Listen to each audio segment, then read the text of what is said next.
Hello and welcome to Top Fives, the show of everything. Top Fives, presented by the Sex Effects. I'm Joey Parati. And I'm Sean Day. And folks, we have a deliciously British show for you this evening. But before we get to all the deliciousness, Shawnee Lumpkins, how are you, my friend? I'm very, very great right now, man. That's good. Tell me what. Well, I got my first TV show placement this year, which is super cool. I've been working real hard to try to get this, and don't necessarily know which TV show it's for, but it's a TV show in China. So I've been pitching music to outside of the U.S. and probably submitted like 20 odd songs within the year, and one of them hit. So I'm very proud of you, my friend. This is excited. In your honor. In your honor. Ooh. I like that. There we go, Thank baby. you. There we go. Yes. What are you drinking? What was that? This is Laughing Monk Ale, the Unholy Ghost. It's a black lager. Ooh. I'm gonna see how it goes. I really like Laughing Monk Brewery. They're great. I like that. I like the name. It's so hip. I think they're like in Hunter's Point or something. It's really good. Their lager is really good. Dude, that's awesome. Which I can rarely ever find. That's good. That's fire. Yeah. I gotta definitely check out some local brews. Yo, that's I like the can design. That's super cool. Yeah. But they had like a lager that was like Harley Quinn, and it's always the same guy. Okay. But they dress him up differently. So they dressed him up like Harley Quinn, or he's always like, oh, cool. Okay. Mm-hmm. That reminds me of a cannabis company called is it Lowell? And they have they have a great like branding thing where I think during like the holidays on their little things they put like little Christmas hats and stuff like that. So festive. It's so festive. I like that. I think their mascot is like a ram, right? Yeah, it's like a ram, and there's got great branding and like really great packaging. Yeah, it's like I remember talking to one of my ex brother-in-laws, and like I was like it's great that it's all legal now, and the packaging is so good. The packaging is so like it's sexy. He's like, I'd rather just have it in a plastic bag and give me $15 off. I was like, yeah, it's fair. It's fair. Yeah, I can see that, but I guess it goes to show like the branding does reflect. I'm gonna definitely go back and and buy this because of it looks great, and the quality I guess to it goes hand in hand I guess with it. So that's why I'm on the Apple train, because I like the way it looks. You know exactly, what I mean? dude. Like I like the way it feels in my hand, and exactly. Which, by the way, I can't freaking wait for my iPhone 12 to come. I'm so excited. Do you got it like pre-ordered right now, or? Ooh, okay. I woke up real early, whatever day that was. I think Friday, with the pre-orders began on the 16th, so at 5 a.m. So I set an alarm for like 4:50 and hopped on and got my 12 Pro. I'm real excited. Okay. So that'll be here Friday. That'll be here Friday. Nice, dude. Yeah. Test it all out. And how's the camera going to be on that the it's going to be insane. It's going to be they've got 3 lenses. They've got a wide and ultra wide and a telephoto lens. Okay. And then but the body of the phone, everyone's comparing it to the iPhone 5. It's the iPhone 4. It's the squared edges, it's that boxy looking. I love it. I love it so much. And I think I screwed up though, because I always go for like space gray or whatever. This time it was graphite was the color. But whenever I see the phone in my mind's eye, I see the blue. And I'm like, should I have gotten the blue? Maybe to change it up just once. But it's like, I'm going to have this phone for 2 or 3 years. I've had the X since 2017, which if I'm talking like we should do like a top 5 favorite phones, because Razr, iPhone 4, and then the iPhone X. Those are like, these are my guys. Yes. Yeah. The X has been my favorite phone that I've ever had in my life. It's wonderful, but it's getting a little slow. The battery sucks now. And so it's time. I've had it since 2017. Like, you know what I mean? Like Yeah. Had that phone since I was married. You've been telling me you've been like, shooting, like you do a lot of your video shooting, and like, a lot of the camera work is on, it's just amazing what we could do now with like phones like that. It's insane. Yeah. And the new phone's going to shoot, or it's got like HDR video or something crazy. Like it's going to be really good. And, this was really good, but like they market, oh, it's going to be 4K. And like maybe the stills are 4K, but not really the video. You know what I mean? The video is technically 4K, like in the right lighting and, the right environment. But this will be a nice upgrade. I'm really excited about it. There we go. Cool, yeah, man. Upgrade. I gotta get on the iPhone. I'm on an Android right now, but yeah, man, you gotta. I'm so fucking sick of texting you and seeing the green bubbles. I think of you as a peasant. Everyone says that, man. The bubble is not the main reason I'm going to switch over, but stuff like the camera and the like the interface, and I still kind of use with my MacBook Pro. I still use a few Apple like apps or whatever. So the integration in the ecosystem is pretty flawless. It's good, really right? So well integrated, but I don't know. Yeah, there's a lot of really great reasons, I think, to go iPhone. I understand why you left iPhone behind, because yours blew up on you. Oh yeah, I remember that. But I mean, just like yeah, and as it should have. But like the fact, like iPhones are easy to maintain and upkeep. You can have Apple Care so that you can, if anything happens, like I'm paying $11 a month or whatever. Yeah. One Apple Care, but I added on, so it was $8 for Apple Care, and then if you bumped it up to $11 a month, you get theft and loss prevention. Ooh, so if I ever lose this thing or if it gets stolen, I'm covered. Like I'm fine. You know what I mean? That's like awesome. That's so pretty good. That's pretty good. Like, and everything exists on the cloud. Like, transferring phones is one of the easiest things to do now. So I'm excited. Yeah, all your data, all your photos, it's all in the cloud now, right? Is that it's all that? Yeah. It's all there on the cloud, yeah. Yeah. Dude, that's awesome. Yeah. So anyways, Joey, how are you doing this week? How's everything with you? I'm good. I'm great. Yeah, Friday. Let's see, Friday.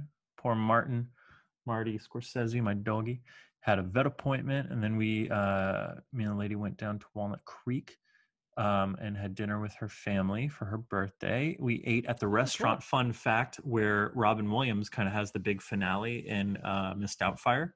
Oh, okay. Where he's got his family and his boss, and he's kind of changing and going. So we ate there. That was cool. Bridges is the name of the restaurant. Saturday, I spent the day literally just kind of getting fucked up and having a good time and like drinking. I went to my first, so there's a dive bar down the street called Greens. And they do outdoor seating. And like, I haven't had just a day to myself and a beer to myself like in so long. Yeah. And it's been so gorgeous out. It's been so hot. So it was like, like 90 degrees out. So I took Marty, I walked down, I sat outside, drank a couple beers in the sunshine. And I was like, this is nice, but it's not the same as going to a dark dive bar and just kind of, so it was good. It was a good environment. I came home, I threw open my windows. I drank like 4 or 5 White Claws over a few more hours and sat on my desk here and opened up my windows and played guitar and sang to my adoring public. And then Elise came and got me, and we went over to my parents' house, and we saw your parents over there. So I got to have, I drank, on top of everything else I drank a huge glass or 2 of wine, drank limoncello, drank Irish Mist. Oh, of course. We toasted, our families and whatnot, as we do.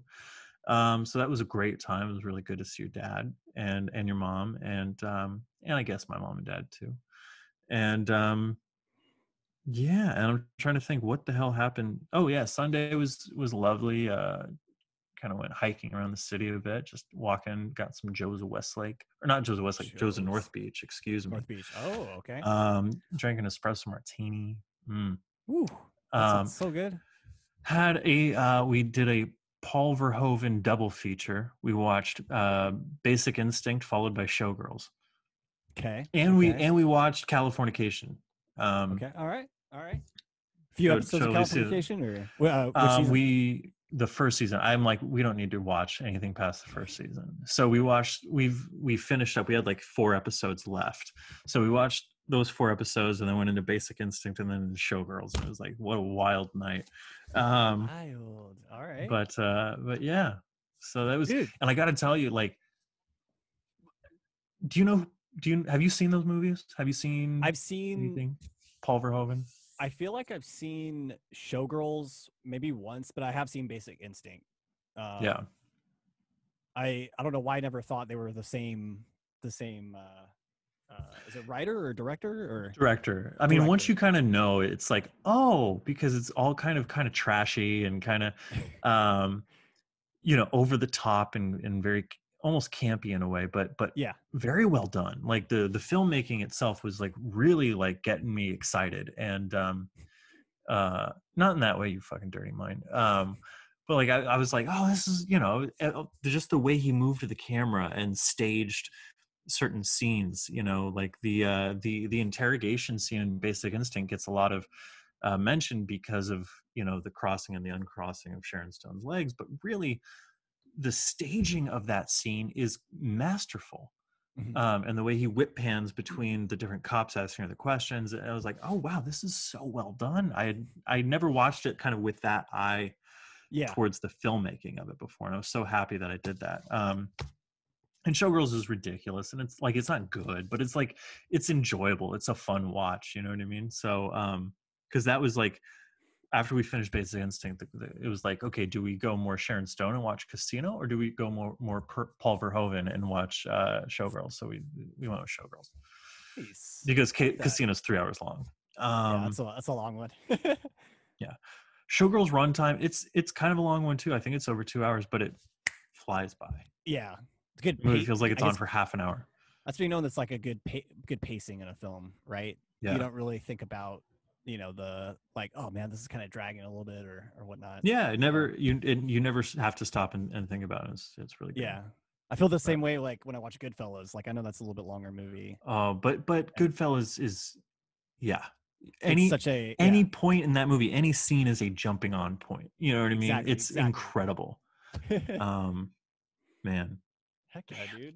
Yeah. Movies? Cinema. Okay, Double Features. Cinema. Okay. Yeah. Awesome, dude. Yeah, and then the week has been been just working and writing a little bit. Trying to write a little bit. Whether it's on my typewriter or screenwriting. Yeah. Shame here, man. Are you doing that? Oh no, just working and writing, playing and stuff. I'm making it like some homework for me to like learn some more guitar stuff this week. Yeah. Because I'm a decent guitar player, but there's a lot. Fuck off! You're a virtuoso. Can always be better. I don't know. There's a lot of. I guess the easiest way to say this is they call them chord inversions. So it's like you play, let's just say like a C chord, and you got to find a different way to play that C chord in either the different part of the neck or, maybe a different fingering position or whatever. So, and that will give you, I think, a different, they call it color, or just like it's the same chord, but it's like a different sounding version of that chord, if that makes any sense. So yes. That's kind of like my homework this week. I want to try my best to like learn a few of those. So when I'm playing a C chord, I have like a few different ways to play it, and maybe it sounds like different each time or something. That's cool, and it gives you more options and variants of what to do.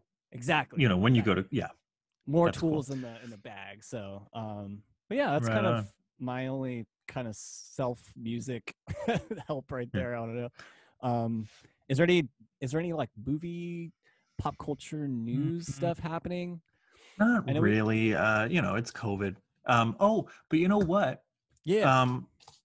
So we had my cousin Mickey of the Three Friends podcast on last week. Yeah. And Shawnee, I'm gonna admit, like, I don't have like, I always listen to podcasts on my commute when I was driving to and from like Belmont or whatever. Yeah. But walking, I usually listen to music, or I'm not walking that far, so it's kind of like, what's the point of starting a podcast? Because I'm, you need I just listen to it. time. I can listen, but my cousin Mickey talked about their Bleeding Audio episode on the Three Friends Oh, that's podcast, right. where they Yeah. spoke with the director of the documentary about the band The Matches. Bleeding Audio is the name of the documentary, and it is one hell of a listen. I tweeted about it over the weekend, and just like, it's my favorite episode of a podcast that I've listened to this year. It was Dude, just, that's it awesome. was Okay. engrossing. Like, I'm so impressed really with like the questions that my cousin came up with and everything, but just the conversation, and the director she was amazing. She was really cool to listen to. I'm blanking on the name and I apologize. But just like, because I've dabbled, I've made short documentaries and things like that, but hearing someone talk about like really the grueling process of it, of getting a film made, and a documentary where the narrative is kind of constantly in flux depending on what you have in terms of footage or interview stuff. It was really, I think, as a person who loves music and bands, and because it's about kind of the rise and fall and rise of the Matches as a band, because they got Yeah. signed right around the time of the digital kind of audio explosion, if you will, Okay. and the industry changed. So they got hired, or signed to Epitaph, while the industry, and then iTunes or whatever, and the career just didn't pan out exactly the way that they were hoping. So Yeah. I think you would really appreciate it. I think our listeners would really like it. The Three Friends podcast, Bleeding Audio. Go check it out. In lieu of movie news, because I can't really think of any. There hasn't been any big Yeah. announcements or anything. That's But super cool. It's funny when Mickey was talking about that documentary, I was like, I feel like I know the band The Matches. I've heard of these guys before, and I think they played like Warped Tour a few yeah, they were there when times. I was there. Were you at the Warped Tour that I was at? I don't know, but I know they were one of those bands that would probably go on Warped Tour, and Totally. I feel like they had like quite a following and stuff. So yeah, I'm gonna definitely check out that episode, and then once that documentary is out and available, I definitely want to check that out. Yeah, I can't wait. I can't wait to see it. That's super cool, dude.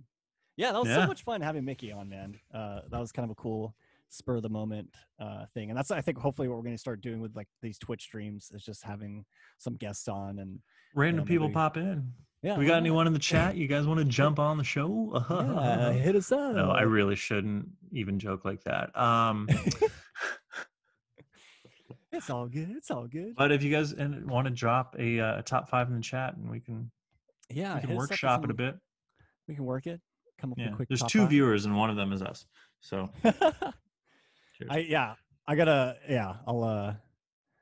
we'll try to make, we'll have a good schedule for this, because I think we're still just, I was like, Joey, do you want to Twitch stream today? And I was like trying to figure out if we wanted to do it or not. So I feel like this is becoming now just a thing as far as like weekly. So I like it. I like it a lot. I would think I think our biggest thing we have to figure out is promotion of it, because like I didn't think to tweet or anything about it until we jumped on right now. So obviously we're not going to have not that we would have had, but we'll figure it out. And I think, I mean, we usually record episodes pre Twitch streaming, on Tuesdays. So I think maybe that will be our day. We'll just do Twitch streaming on Tuesday and then release the episode on Friday still. And then you guys can have that for the weekend. Yes. Yeah, but it's super exciting. I'm super stoked. We were talking with, Mickey last week, and, we've talked about having maybe my brother and your brother on again. I think, I didn't even tell you this is, so you're hearing this online. I hope it's okay. I invited my brother on for next week. Hey, there we go. Sweet. Oh, this is awesome. Cool. Yeah. Yeah. Oh yeah. So we'll have Matthew Perotti on the stream next week. So we'll definitely, you guys check that out next week. Yeah. He texted me a couple hot takes. I was like, "Ooh, you need to come on the show, and we need to talk about this." Oh yeah. Okay. Cool, I'm gonna, you know what? I'm gonna read it on the air. I'm gonna tell you what his hot takes were. Give you a little sneak peek. Sneak peek, y'all. Yeah. What did he say? I have 2 thoughts. Big Daddy is probably Sandler's best movie, top to bottom. Ooh. And Keanu Reeves should have won an Oscar for Hardball. Those are some spicy ass takes, my friend. Yeah. And I'm excited to dive in. Hardball. I'm trying to remember Hardball. You remember Hardball? It's Keanu it's Reeves probably been is so long. like has to teach or not teach. He has to coach Little League baseball to a bunch of like inner city kids, and Diane Lane is like their teacher or something. Yeah, I remember that one. And G Baby, Yeah. fuck. Anyway, Big Daddy. Big Oh man, I Daddy. Big actually Daddy's just good. Big Daddy's it's very good, good. man. Yeah. Maybe I'll say that for share time because I have a movie we'll talk about on share Oh, time. I thought you were gonna say I have a new daddy. I was like, oh, Yeah. Johnny. Whoa. Hey. Hey. Cheers to you, my friend. Yeah. Cheers, dude. Yeah, man. So not much on the pop culture news because we're still in COVID times and all that stuff. But if you want to get to some lists, we shall. Why not? Would you like to go first? Or would you like I to go first? How do you want to do this? I'll go first. Joey, been in a very kind of British TV mood lately. And I've been kind of checking out some new shows, but I was just thinking about my top 5 favorite British TV shows. So, Joey, what are your top 5 favorite British shows? British TV shows. British. Yeah. That was terrible. Master Wayne. The men in white coats. The fire brigade. Good Michael Caine impression. Thank you. You've seen this. I think it's Steve Coogan, and I forget who the other guy is, and they're doing the Michael Caine impressions. Michael Caine gets older. I had more brandy. That voice gets slower. I love Michael Caine. Anyway, Michael Caine isn't in any of my picks, so I don't know why I'm doing that. So good. Number 5, I'm going to go with Toast of London. Ooh, have you seen this? I've seen, I think, a few episodes of this from what I remember. I threw it on one time on Netflix and wound up throwing it on a lot more after that. It's about an actor who is very much in love with himself and does not so in love with himself that he doesn't realize his best days have kind of passed him by and he's still living. It's kind of like a Kenny Powers. It's very much mentality. A Kenny Powers. Yes, that's a great call. I wouldn't have thought of that, but it's the British Kenny Powers. Wow. Wow. Huh. Yeah, it is. Yeah, it is. Is the gentleman? He's kind of he has kind of like goatee and kind of like wavy black hair. I was just watching What We Do in the Shadows, the FX show. Is he in that version? He is in that. Yeah, and he's actually great in it. He's amazing. I bet. Yeah. He's very funny. He's very, very funny.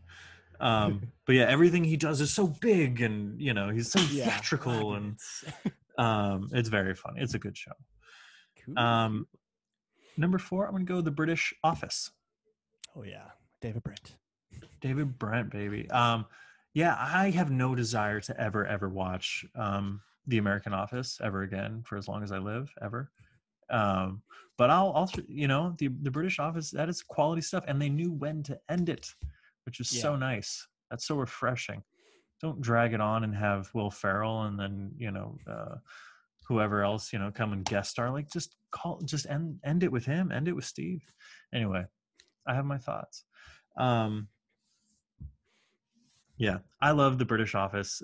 We get I'm blanking on his name. Hobbit, Watson. Yeah. Not Freeman. Martin Freeman. Thank you. Yes, Martin. I was going to say Morgan Freeman. Yeah, he's the Jim in that series. It's good. It's really good. I don't know. It's got it's some good, especially British comedy. Like it's very much British. Yeah, it's very British. Another British comedy that I really like. It's on HBO, I believe. It's called Sally Forever. I don't think I've seen this one. Oh, it's very good. It's very fun. It's that cringe British comedy. Okay. Where you're just like sitting there, just like, no, don't go be even more embarrassing. Oh. Yeah. So basically, it's about this woman who's engaged to kind of like the everyday schlubby British guy you've ever seen in any movie. He's like bald and just kind of and just kind of a baby, You know what I mean? Yeah. And she's kind of a professional and just kind of fed up, and I think they're engaged to be married or something like that, but it's been taken forever.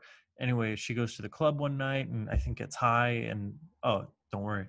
I forget exactly how it happens. It's been a while since I've seen the show, but basically she winds up hooking up with this girl, um, Sally. I believe Sally's the girl she hooks up with. Okay. Very funny actress. And again, I'm sorry, I'm blanking on names here. I'll look it up. But they kind of start a relationship, and then you realize Sally is crazy, and is just kind of making her life like and everyone's life around her a living hell, and Oh it's man. very Okay. funny. It's very funny. It's Julia Davis is Emma. Okay, so Sally is the lady I was describing who kind of has the transformation. Okay.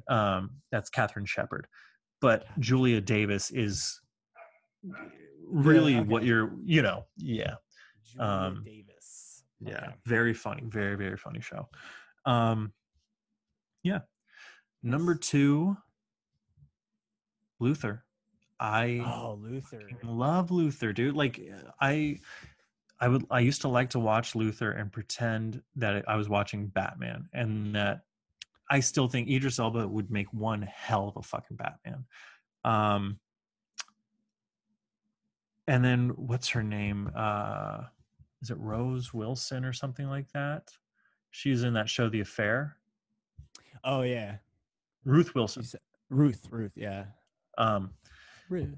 she kind of plays kind of like a Joker type character against him, and they're Okay. smart, and I think there's attraction there. I don't think I ever finished the series, but I loved it. The tone was great. It was just kind of, it had this grit to it, and British TV is very well written, a lot of it. um but speaking of a very well written show, my number 1 spot, baby, Sherlock.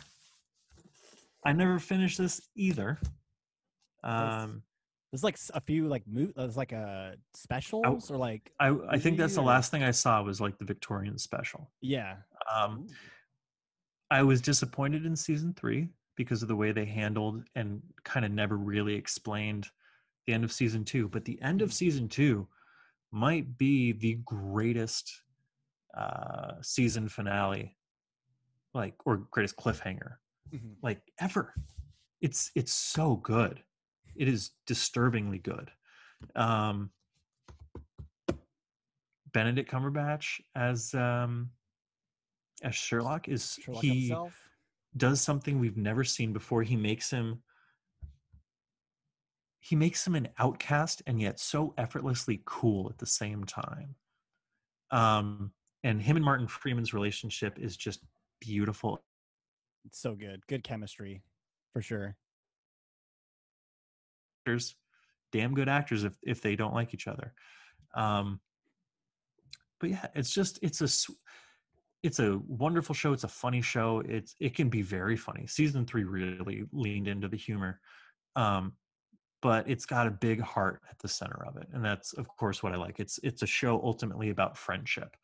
Yeah, um there you go. Our dude. show is ultimately a show about friendship, you know what I mean? So there you go. It's your Sherlock. Is Well, we your share number one, dude. Um, yeah, man, freaking love that series. I too have. I don't think I finished the kind of like Victorian special, which now I'm like kind of stoked. I should it's just good, it's watch very it. good. Yeah.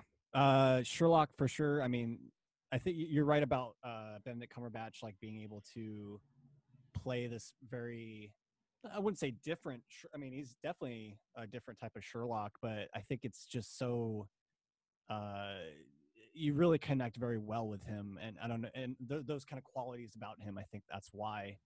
Um, and then yeah, Martin Freeman and like the Watson Sherlock combo, and then it was kind of like a modern like telling of the Sherlock story. So it was very interesting to see how they were able to incorporate that. Yeah, it Um, translated very well. translated very well, especially for like kind of a mini series show, which I was always stoked to like watch a few of those episodes, and then that was kind of it. You know, it wasn't like a long season or like anything like that where it could drag those characters along. It really felt very self-contained, but also you just got like so much out of Sherlock and Watson through those few episodes. So yeah, Sherlock. Yeah, it helped that they were all like 90 minutes as well. That too. It's like a full-on like nice little short movie. Yeah, it was perfect for it. So very good. Excuse me. It's a shame that the Robert Downey Jr. movies were coming out at the same time, because it just shows the drastic gulf in quality between the series and those Guy Ritchie films. And I don't hate Guy Ritchie. I think he's kind of a fun director, but it was a very, and it's funny because I think there's been a few other Sherlock Holmes shows, I think, in the last few years. There was like an all-female one that I saw. Yeah, was that with Lucy Liu was Watson. Yeah. So the the Sherlock, I feel like Sherlock Holmes is still a character that TV and I guess movies still want to keep around, but I don't know, I really like Cumberbatch and Martin Freeman in that role, because they just do so well together. And then in that time period, as far as like the modern day stuff, it's modern day, and yet it kind of feels, because they're wearing the coats, and you know what I mean, like it feels timeless. It feels you know what I mean. It's modern, but it's streamlined. It's elegant. It's oh man, it's a good show. It's elegant. It's a very good show. Also, I'm going to start a change.org petition. So Robert Downey Jr. never plays a role where he has to do a British accent ever again. I'm sick of it. I never believe it. I'm like, that's Robert Downey Jr. Yeah. I feel you, dude. I just want to hear him crack wise in his American voice. I love his voice. Yeah, I love Robert Downey Jr. American voice. I said it on an earlier episode. I couldn't really get into Perry Mason because I knew Robert Downey Jr. had originally been cast in it. And now I'm like, it's not him. It's the boring guy from Mr. Rogers movie. No. I feel you. Okay. No. Perry Mason. I've been howdy guy. Recommended that one. I watched the first couple. It was pretty good. But pretty good. I have trouble getting into things. I have trouble concentrating. Honestly, it's been tough for me lately because all these killer shows are just like done or like finishing up. So there's nothing that's like I need to see right now. So, like even The Boys, even though I watched it, it was kind of more just on in the background. Yeah. But, okay, so I guess I'll go 5. yes. I have The Office as well. Or actually, no. Yeah, The Office. That's my 5. The Office. All right. British Office. Love Ricky Gervais playing David Brent. Got some classic David Brent scenes and just the essence of the Office show. And I don't think I've seen all of the American Office, but I've seen a few episodes kind of piece it together. I think you're right. It for what it was, the kind of series and how the few seasons it ran, I think it was a good choice, and I think a good little story that they were able to tell within those few seasons. And I don't know, that was kind of my introduction to Ricky Gervais too. And I think it was most people's introduction to Ricky Gervais, to be honest with you. And his ability to really obviously translate this humor and the writing, playing this outrageous boss that it's like how and I think that's what is so maybe relatable about The Office in a way. It's like I mean I don't know if we've both had office jobs in our lifetime, but like we've all been in the workplace and we've had that manager or that that boss that's kind of in the he's just so stupid, but like how man, but he's still he's still able to stick there and command that position. But I think it makes so much fun of the kind of work environment and kind of the antics that happen in there. So and some of the few kind of stereotypes of that, I don't know. So but yeah, The Office for number 5. The Office, brilliant that. Brilliant, everyone. That is by far my favorite like British thing, is putting that after something. Brilliant that. Yeah. That is. Quite nice that. Quite nice.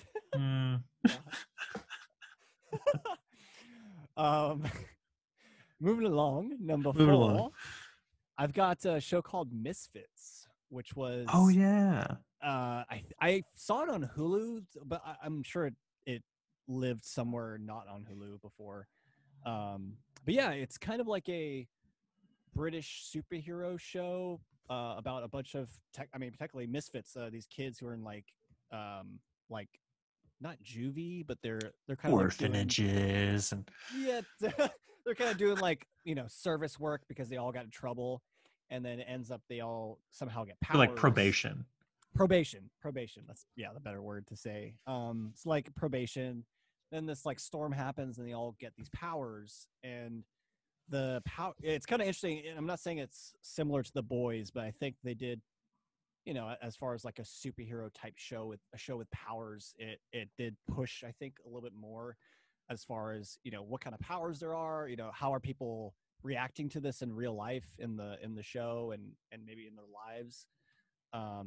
It wasn't all kind of like glamorized and stuff like that. I think it is very real, and what happens if these characters are like going through this for the first time and they're still stuck at probation, and they're like, and then there was always that running joke that their probation officer gets killed, and they have to kind of deal with that the whole time. And then the later seasons they kind of introduce more characters and kind of a different core group. But that first like 2 seasons was pretty solid. And yeah. Isn't it is her name Natalie Emmanuel? Missandei from Game of Thrones. Yeah, I think she's in the later season, right? The later. Oh, is she? I don't know. I haven't seen any of it, but there's like 1 or 2 characters that's from actually Ramsey is one of the main characters in the first season. Oh, no way. Really? Which is so crazy because I remember watching Misfits before I saw him get that role for Game of Thrones as Ramsey. And is he a good guy in that show? It's such a complete opposite. He's a shy guy, super to himself. His power is invisibility, so you could kind of see like the lonely guy, being invisible. That's cute. I like that. So I'm gonna have to watch it just to see his performance. It's kind of crazy to like see the drastic, and that's great. I mean, as an actor, I think that's amazing that he's able to play this very shy kid who's super innocent, and you think he wouldn't hurt anyone throughout the show, and then you have like Ramsey who just like hate that dude so much. Ramsey's terrible. He's a terrible human being. He's one of the most evil, vile characters ever. Have we done a top 5? I know we've done like top 5 villains, but have we done like just vile, just like characters that are just no redemption for those guys? I'm sure we could come up with a few on the Game of Thrones. Probably could. List. But Ramsey be up there, yeah. Honestly, I would say check it out just because of that, because it's just complete opposite. So I was really blown away by like that switch when he took up Ramsey, and like, holy shit, like this guy can play like a really evil dude. That's very cool. That is very cool. So love that. So Misfits for number 4. Number 3, I've got Doctor Who. It's been going on for many years. My particular season of Doctor Who that I like the most is when the actor Matt Smith played Doctor Who, and he played kind of a younger maybe not young Whovian, but younger Doctor. Yeah, I don't know how to say it. Doctor Whovian. Hipper? Was he hipper? He was hip.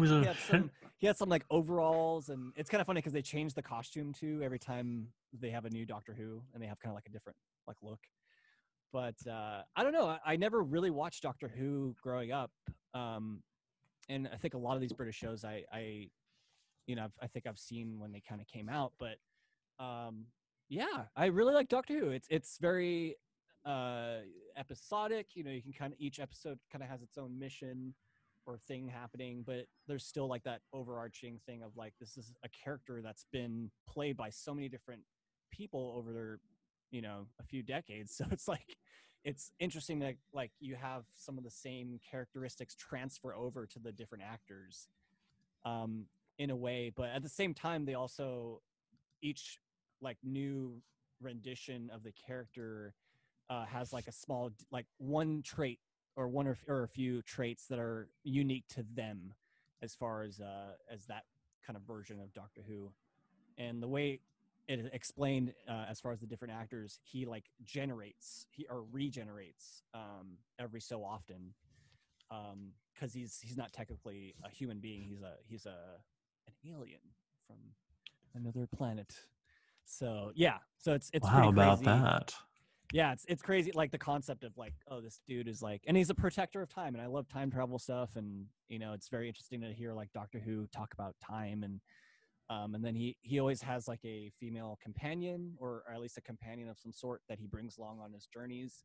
So it is kind of cool to see, these different people kind of taken out of their real life situations and like kind of play this kind of fantasy world thing with Doctor Who. And sometimes Doctor Who gets a kick out of it, or in a way, sometimes he's like lonely because he's just, he's kind of the only one there, protecting time. So it's kind of cool. You get that kind of aspect of it, and every companion, so has always been like really engaging, and they have kind of their own story arc and whatnot. So yeah, it's a lot to catch up on. But if anything, I would recommend, if you guys are going to ever get into Doctor Who, the Matt Smith one with I don't know what year it came out, but yeah, the Matt Smith Doctor Who. Right And on. there's tons of other guys played him. So yeah, Doctor Who for number 3.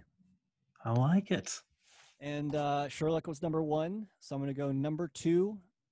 People Just Do Nothing, which is the Corrupt FM radio gang. This is found on Netflix, and it's probably one of my favorite like British comedy shows. It's a bunch of pirate radio guys who are into like drum and bass music and like grime and shit. And I don't know, it's just super funny. They got like some weird characters. Chubadi G, he's just like this dude who just like, he's just a, I don't know, he's kind of creepy sometimes. He's kind of a womanizer at times without knowing it, I think. And that's kind of his stick, and that's why he's so like cringy, I would say. And it's just a bunch of just like dudes just chilling in a living room, and their pirate radio. That's pretty cool. That sounds very good. It's super funny, and I think it's what I've been following. I think the show's ended, but like those, funny enough, that kind of Corrupt FM banner, or like their group, has kind of like outlived the show, and they've kind of like, they've been like, they do performances because they write a few songs in the show, and they kind of have this persona of the Corrupt FM kind of group. So it's kind of cool to see that, like, these guys like living outside of the show, and people are just like super hyped to see them play music or whatever it is. So it's super cool, and they're kind of like, in the show, they're kind of like not low lives, but people just don't do nothing. Like, they practically have like no jobs. Like, their whole thing is this radio show, and just trying to be like the dopest radio show out there on the airwaves. So I think we can relate to that. Yeah, I guess we could. So, but yeah, Corrupt FM, People Just Do Nothing for number 2, and then number 1, Sherlock. Yeah, very good list, Shawnee. I'm impressed. Yeah, I'm actually gonna check out a few of those on your list, dude, because yeah, a few of them sound like super interesting, and I want to like kind of watch some more. I'm looking for some shows to watch right now, and I think maybe switching up and watching some British TV would be pretty. Right cool. on. Yeah, that sounds good. Yeah. Right on, dude. Very nice. Yeah, I want to check out People Just Do Nothing. That sounds. You've sold me. Corrupt FM. You sold it to me on silver platter. I've sent you a few Chubadi G clips before, and he's yeah. Hilarious, dude. Yeah. Hell yeah. Cringy at times, but we gotta love the cringe com. Yeah, and maybe that's what British comedy, like, especially British comedy specifically, I think the cringy stuff is what really, I think, hits most of the time. Yeah, that's it. Joey, what is your list tonight for us? Well, I'll tell you. It's Halloween month, man. So I'm trying to think of more like Halloween kind of themed stuff. lists. And I've been having a hell of a time. But I was thinking about candy earlier, and it got me thinking, people hand out that stuff for free on that night. And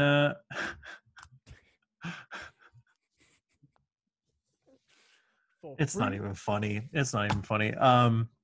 Johnny, what's your top 5 favorite Halloween candy? Halloween candy. Oh shit.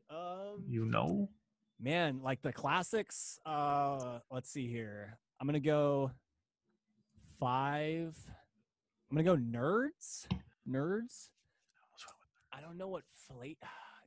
I'm not a grape flavor nerds guy. What's the pink one? The pink.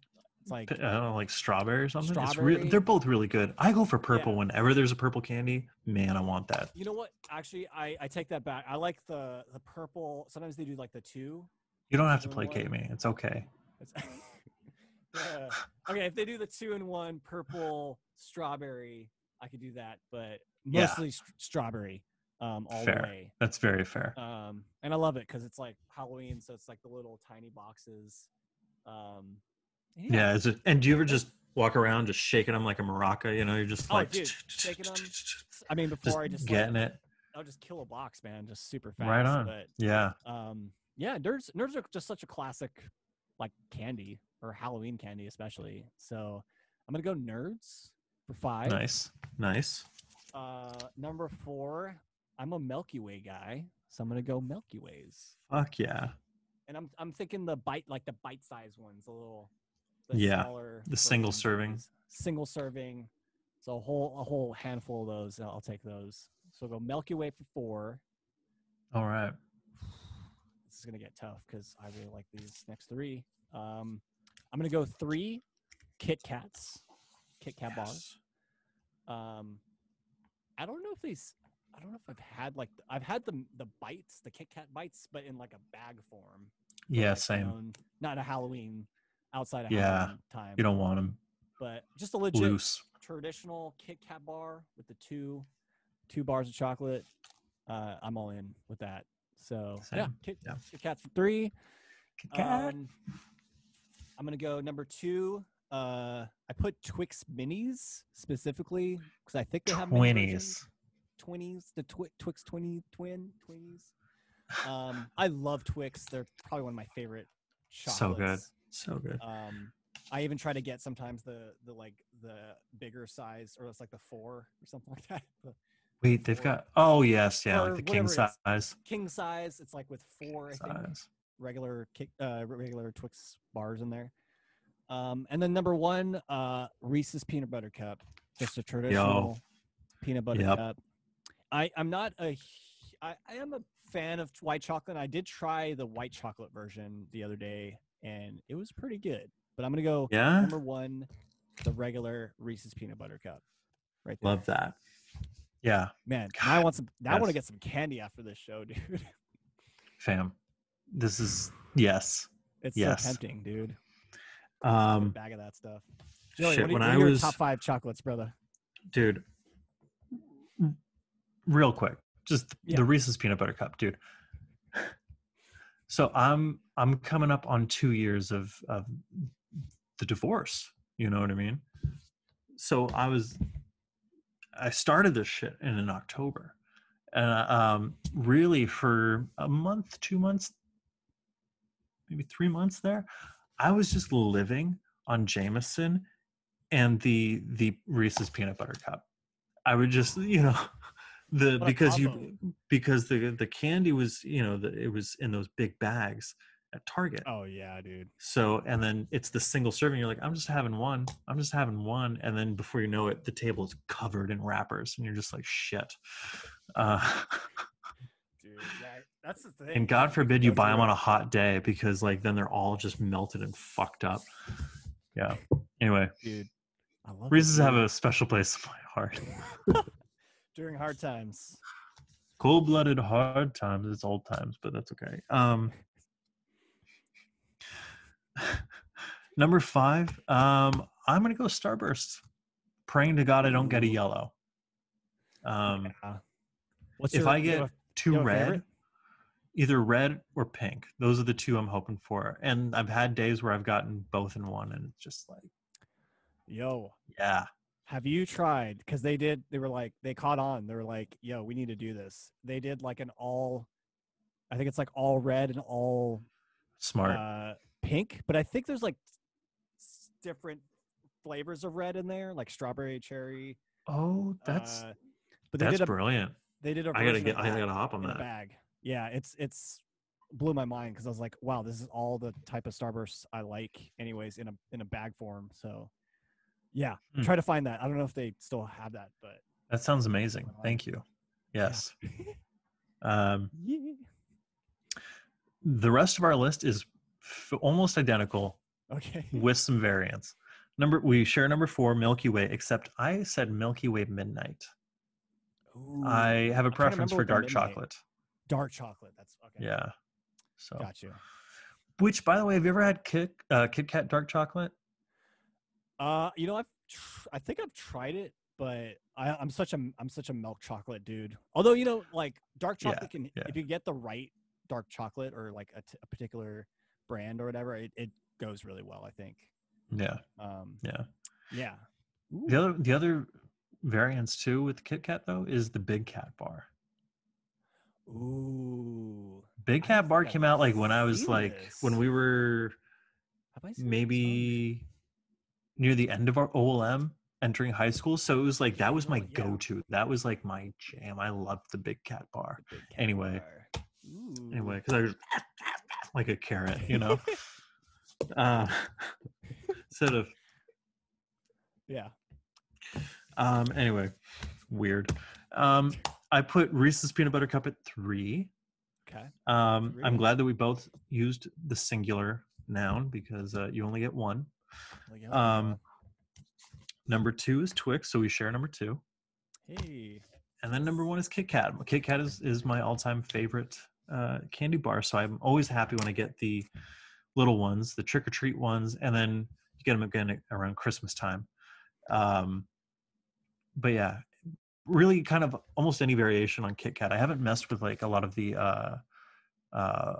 international flavors that you get like at Cost Plus or whatever. I didn't realize Kit Kat is made by a different company here than it is in Europe. Oh, interesting. I forget the two companies. One's Nestle, and I can't remember if I think Nestle makes the American version, and then I forget what other. It's another famous chocolate company. That's interesting. Yeah, and it's not Cadbury. I can't think of what it is, but it's another. But it's called Kit Kat. I guess it's this, but they experiment a lot more, and the American one doesn't. Huh? Yeah. So that's why when you go to Cost Plus, you see all this. I read like an in-depth article about Kit Kats. Like I'm a big fan. I'm a big fan of Kit Kats. Anyway. Yo, now I'm curious to see. I want to find this Kit Kat stuff. I was like trying to remember if we were in Europe, if we saw anything like that. Oh yeah. I mean, it's like in convenience stores, and you know what I mean. Like, and yeah, I guess knowing that they're separate like producers of the bar makes it like a different thing, which is super crazy. It makes me think like the Cadbury chocolates that we get out here. I don't know if they're even made out in England or if it's like those might be imported or I don't know. Yeah. What two companies make Kit Kat bars? Kit Kat is a chocolate-covered wafer bar confection produced globally by Nestle, except in the United States, where it is made under license by the H.B. Reese Candy Company, a division of the Hershey Company. Kit Kat was created by Roundtree's of York, United Kingdom, which was acquired by Nestle in 1988. Oh. So there you have it, dear imaginary audience. That's super interesting. Little Kit Kat history right there, dude. Little Kit Kat history. Nice. Yeah. Man, now I want some Kit. It's like some weird. Now we've all learned stuff something. We're playing on each other right now. Honestly. Kit Kats, dude. Well, maybe next show we'll have a bowl of candy. Shit. We'll see. Man. Yeah. Heck yeah, dude. I'm so glad I was like, I want some freaking chocolate, dude, or candy at least. Yeah. And I feel like over the years, like, you know, we're as becoming adults and stuff. I mean, I still indulge in chocolate. You know, I love chocolate, but when we were kids, man, just like Halloween and just a handful of candy and stuff. But I would always kind of pick through and like grab the ones that I like, you know? Yep. But yeah. Oh, we should have done top 5 like worst candies, Worst. because I feel like there's more. Like the candy Yeah. corn. Candy corn is I'm not a, disgusting. yeah, you're right, dude. I'm not a That's candy corn dude. disgusting. I'm not a Peeps guy, although that's more Not, Easter. not a Peeps guy either. As a Peeps kid, I'm not a Peeps guy though. What's the, I mean, I guess I like the British version, but is it the Whoppers? The Whopper? Not Whopper. Yeah, no. Yeah, I think it's Whopper. Whopper, but the Whapper. British, the British version is Malt balls. yeah, Maltesers. Maltesers. And they're Which, fantastic. They're oh, dude, so good. You can kill a bag of Maltesers in like nothing. Real quick. But I agree with you. I think they're Whoppers. Chocolate. Yeah. I'm gonna look it up. They're very similar they're very similar, like a chocolate covered ball. Whopper. The Whopper. It's more. Nope. I don't know if it's like bringing up Burger King. I don't know if it's more tart. Like, I don't know how to describe the taste. It just tastes differently, and I just think the Maltesers in England. It's a better. I think it's the chocolate, and it's the I think it's the chocolate to cookie ratio, chocolate to wafer ratio. Yeah, you're right, dude. You know, all that counts. It really does. But then you ever go into like a Whole Foods or like a actual like traditional chocolate shop, you know, like, and you get that gourmet, but they do gourmet versions of like you ever get like a finely made Reese's peanut butter cup? I've had, yeah. And you're like, because it's like, oh, what they're selling us is fucking junk. Yeah. That's why this shit costs, you know, 79 cents for, you know, and for this snack. And then you go and you pay $4 for one thing, and you're like, oh my God, this is the best. Oh my God. Do I just need to do that for like Halloween? I just gotta like seek out some killer chocolate. Oh, we should have like an adult Halloween like tasting. Like fine candies, you know what I mean? Like fine chocolates and shit. Fine candies. We are presenting to you a series of fine candies. Yes, let's do it. Let's do that. I'm down, dude. Actually, we'll have like a little special episode for Halloween week or something. Yeah, we're gonna get really good candy. Yeah, really good candy. I'll try to find a costume that I can wear somehow. Yeah. I don't know. What are you gonna be? I don't know. I have like 3 costumes that I've probably used in the last like 3 or 4 years. I have Finn from Adventure Time. I've got Jon Snow, or what do you call it? Oh God, I'm totally blanking. A Watcher at the Wall. Watcher at the Wall. And I have a Scarecrow. The Scarecrow from Scarecrow is dope. That's dope. It's good. It's a good mask. It's just so hard to look through or to see through. But yeah, you don't want to. I'm just trying to figure out what to do for Halloween this year, man. Just kind of like, so we might just chill and drink and party here and watch scary movies. Out. Yeah, you know, try to scare each other. It can be fun. It would be fun for sure. Yeah, I like it.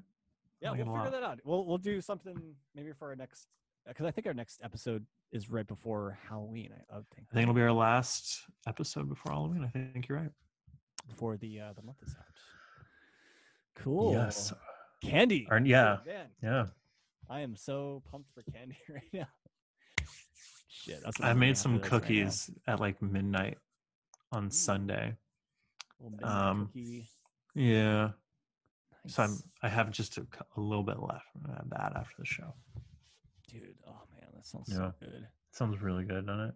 I need to re-up on my sweets or just other stuff that is not regular ass food. Some sweet and savories. I've been eating like a pig. Yeah, I gotta, man. It's okay. It's cool. It's cool. All right. Gotta treat yourself every now and then. You know. But yeah, well, these were good lists. Yeah, good variants in them. Pretty good variants there. Yeah. I'm Not excited to bad. see the thumbnail this week for Oh, we're gonna post on gosh. Friday. Hmm. We'll see. Well, British and chocolate, I think we can make something work. I For sure. think we can make something work. Um, Oh, show. Jonathan, do you have anything you'd like to share with our dear, sweet, lovely imaginary audience this week? Yeah, I've got. Oh, one. I finished Lovecraft Country, the season finale. Fucking crazy. It was a lot going on there, and I actually thoroughly enjoyed the show. Hell yeah. And I gotta say, and I've noticed this with I mean the boys did it this year, and I think they're gonna start doing it with a lot of other shows. But I think some shows are starting to go back to that weekly release thing, Mm-hmm. um, which I've Thank God, noticed. really. Yeah, and I know honestly, it's satisfying to have everything at once, but then you forget everything immediately. You and know? that's the reason, dude. I think it keeps the I think for the TV companies or whatever producing these shows, one, it gets people talking about it and conversing about it week to week, Big time. which gives obviously eyes on it and discussion, and and then of course the community behind it, and just kind of like people really uh, diving in and talking about the show. And I think that's why I really enjoyed Lovecraft and just kind of seeing it in that format, because it was just very engaging to that point. And I was able to like think about the episode during the week and kind of come up with my own theories or whatever, catch up on podcasts about it. It's just that kind of stuff. So, and it gets me even more excited about it. So, but you're totally right, man. I think the binge model it's great, and I think we have so much at our fingertips now, and we have so much available to us. But I think there is a weak spot to the binging because you just forget about it. I Yeah. completely Well, forget about the it all show. becomes disposable. That You know. too, man. That too. So, But yeah, I watched Lovecraft Country season finale. Totally recommend it. It's great. Um, hope they do a second season. I'm not really sure what if they've renewed it or whatever, but really excited, and I hope they do bring it back. hell yeah. Number two, I started I mean, I'm a kind of a big YouTube reactor advocate right now. I've been getting a lot of joy watching reaction videos, and I never thought I would like that, but it is really cool and exciting to see people react to things for the first time usually and see like what their initial thought was when it happened. And I was just perusing, wasn't even thinking about it, but there's a YouTube channel by this guy named Sean Tangtop, um, and he did, and these were I think last year and the last few years, he did Game of Thrones reaction videos at the bar that I think he owns or maybe he works at, but it's solely reaction videos at this bar. And it's kind of interesting because I think they have some of the same people kind of return, because maybe it's like maybe you like they did this thing where maybe that you pay for like the bar, you pay to watch it, or you have a slot or something, because it seems like there's some familiar faces in there, and they have like kind of a general rule of like, when it gets intense, like definitely cheer and do your thing. When it's like super serious and very focused and conversation, keep it cool, respect the people watching. But there's a lot of hate on the last season, and I agree. I did not like the last season, but it was really fun to go back and watch some of the main like highlighted moments of Game of Thrones and see like this That's cool. whole bar crowd just go crazy. Um, spoiler alert if you guys have not seen Game of Thrones, and if you're not, you're living under a rock. It's Yeah, been I 2 mean, years.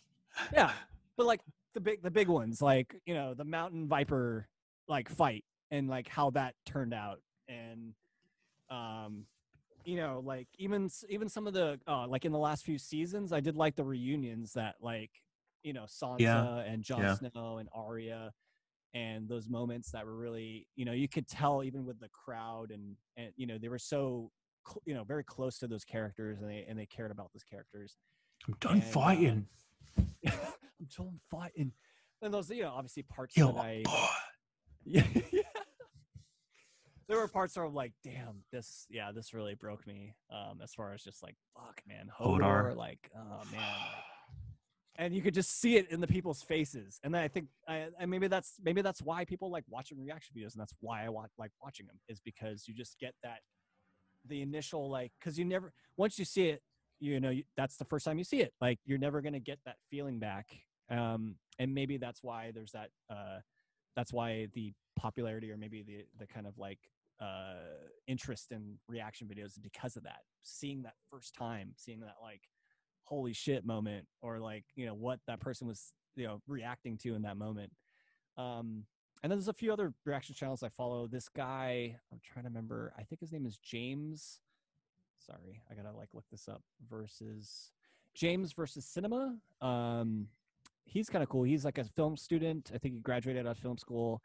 And what I like about his reactions is he watches the movie and he goes from a filmmaker's perspective, or stuff he kind of realizes as far as the filmmaking happening in the movie, and not necessarily a reaction. I mean, he reacts to like what's happening in the film, but it's cool to kind of get that perspective too. And I'm not, I don't know too much about like the behind the scenes of film. So it is kind of cool to see like this person's perspective on it, and just getting like their reaction, and also like their thoughts on maybe why they did this particular scene, or maybe why they shot it this way, or, the choices that they were making. And I think that's kind of cool, and to kind of look at the movie or whatever they're reacting to in a different lens, no pun intended, but Hey. yeah. But yeah, that's my thing right now. So yeah, the Sean tank top, it's the Burlington bar. That's the actual bar that they had at Burlington bar. Yeah, random videos. I think James versus Cinema, he's kind of on the, he's got a few thousand followers, but it's kind of cool to see like some of these people who are, they're not like super big on YouTube, but like, it's kind of cool how I found that person through maybe another video. And, Totally. Yeah. So yeah. Right on. That's it, man. Joey, do you got anything to share this week? No. No. No. I'll say watch some Paul Verhoeven, experience some cinema, and shout out to all of our imaginary audience. I'm just saying that. Oh yeah. Just say that. Dude, actually, Joey, I've been showing, we've been looking at our was it stats or analytics, I would say, and we were kind of surprised, dude, as far as like SoundCloud and hey, comrades. We have a couple followers in like Russia, and yeah, it's super cool. We're really happy that people are finding our episodes and watching, and hope you're liking it. And if not, change the channel, dude. Come on. Don't torture yourself with this. But it is kind of blowing me away, dude. But you know what? I'm surprised and not surprised. I feel like with the internet these days, it's cool. We've posted now 200 episodes, so it's super cool that like, we have all this, kind of all these episodes. Repository. Yeah, and it's kind of cool when people get to check out some old episodes. So for anyone listening out there, or whoever's on our stream, go check out our past episodes. We got a lot of different topics, probably some stuff from Halloween last year, probably. Yeah, I want to say one of our earliest episodes was like a Halloween episode, and dude, that's so cool, man. But yeah, it's been years we've been at this now. 2015, cool, I think. It's cool. 5 years we've been doing and this? we're kind of on the up and up, man. We're trying streaming. We're getting some more followers, and we're like an old married couple who's like, you know what? We either need to do a threesome, or you just have to call it quits. You're at that point where you're just like, we got to figure something out. Yeah. Because we're bored. We're not there yet. We're not there yet at all. Yeah. We are struggling. I mean, we both admit to this. I think we're struggling to find some new top fives every week. I'm about to reach into our past and just start pulling and being like, screw it. We're just gonna pretend like this didn't happen. Because I'm having the damnedest time. That's a cat's ass. I know. That is a cat's ass. Hello, button. But yeah, you know. So thank you for listening. We appreciate you, and tell your friends. Tell your friends. And yeah, we'll tell your friends about. What are you? We're not really Batman.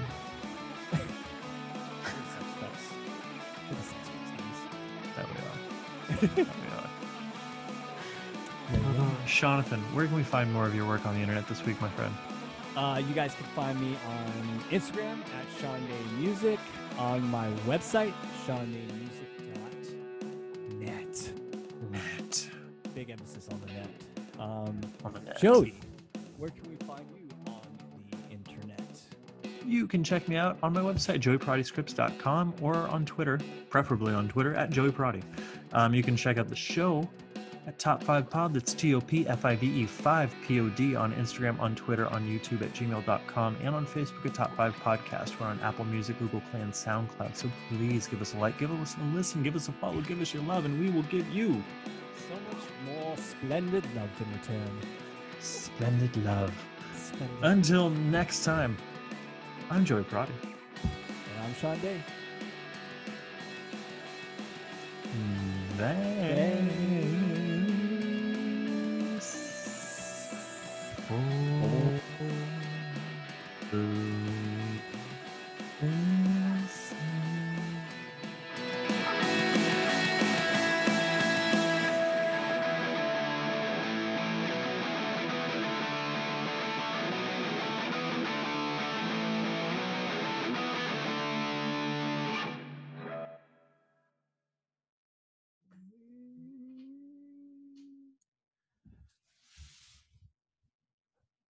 No.